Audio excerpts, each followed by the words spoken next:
It would take 53 years for a Catholic priest to break the seal of confession to reveal Irene Garza's murderer. Irene, 25, was last seen on Easter Sunday, 1960, on her way to confession at Sacred Heart Catholic Church before mysteriously vanishing. Investigators quickly honed in on Father John Fite, 27, whose inconsistencies in his interview made investigators initially suspicious of him. A phone call from a Catholic priest 56 years later would be the final piece investigators needed to finally arrest John for Irene's murder. We are back for another Sunday Solves, where I bring you a case that proves that even the passage of time won't stop justice. Irene was well known in her community. She was a stunner, and people took notice of her when she walked into a room. It was no surprise that she was crowned homecoming and prom queen at the local college and was Miss All South Texas Sweetheart. Irene and her sister Josie were the first Mexican-American twirlers in their high school, and Irene became the first Mexican-American drum majorette in her high school, laying the foundation for those that would come behind her. Irene would also be the first in her family to go to college and graduate school and become a second-grade teacher. She was deeply ingrained in her church and her community, helping those financially struggling, from her students to her family.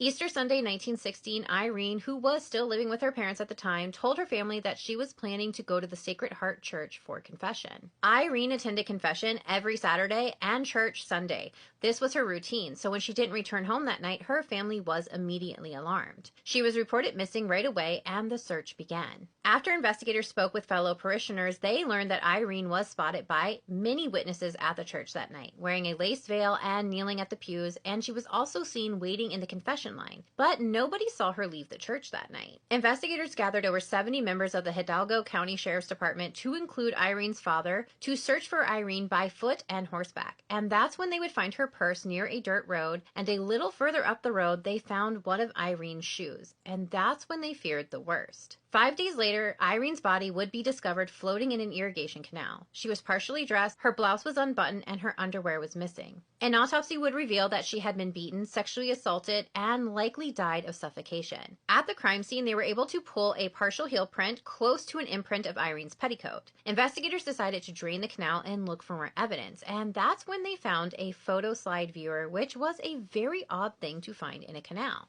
Investigators asked the press to share pictures of the photo slide viewer to see if anyone recognized it, and it worked. They received a letter from John Feast, a priest at Sacred Heart Church, letting investigators know that that was his photo viewer. That's when investigators would turn their attention to John. John had already made many inconsistencies in his stories from day one that made investigators suspicious. At first, John denied taking Irene's confession that night before changing his story and admitting that he did take her confession. John finally admits to investigators that he did take Irene's confession that night, but he had not taken